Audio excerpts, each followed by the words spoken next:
Well, there's the 3 kittens eating up the colloidal silver water broth. I take the cat food, and I usually mix some water to make like a gravy. There's the high gravy stuff as it was, and I mixed the colloidal silver in it instead. I've just been making some more of it.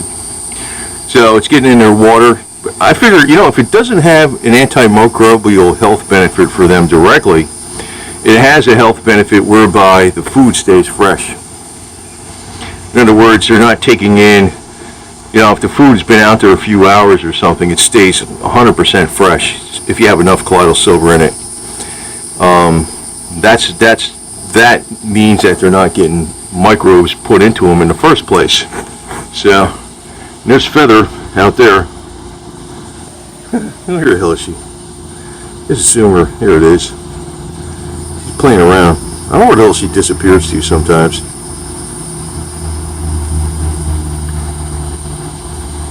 Sometimes I think she's not in the yard. She just goes somewhere. But, these guys are doing okay, man.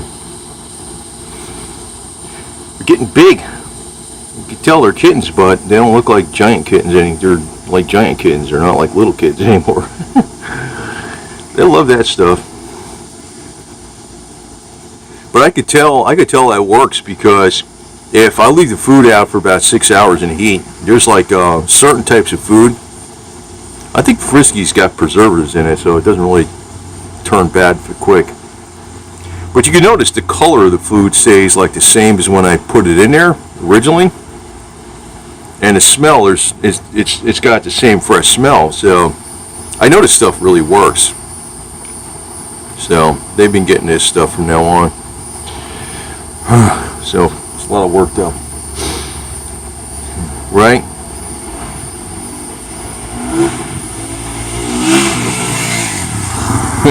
Motorcycle. Right? You stay out of the road there, little boo-boo.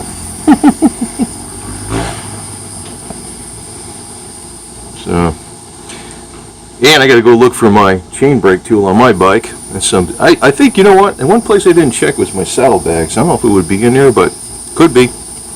Could be. I kept a couple tools in there, so who the hell knows? Maybe I put the chain brake tool in there so I wouldn't lose it. Who the hell knows? I haven't checked that yet. I checked just about everywhere else. Otherwise, I got to get another chain brake tool. But no, it'll turn up.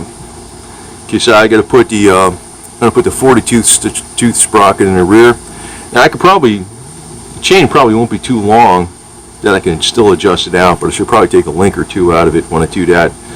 So it's going to be a little more geared for. It's already geared for highway, but it's going to be geared for highway as much as possible for at least an '89 Sportster.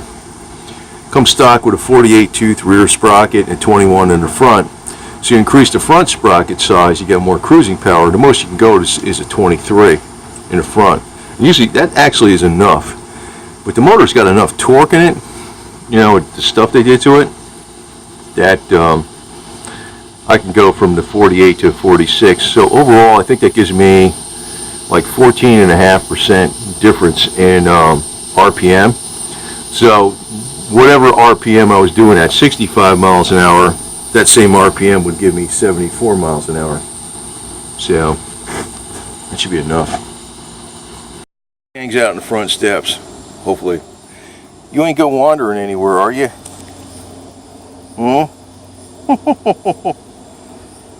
Boo-boo. There's a old Confederate flag up there. Right? She's got a nice shiny fur, man. Probably that food I give her. You got shiny fur as it is, don't you? Yeah. Sure you do. Well, this one's all taken care of, though. Next time I give her a shot, next year, she'll get the 3-year rabies. So.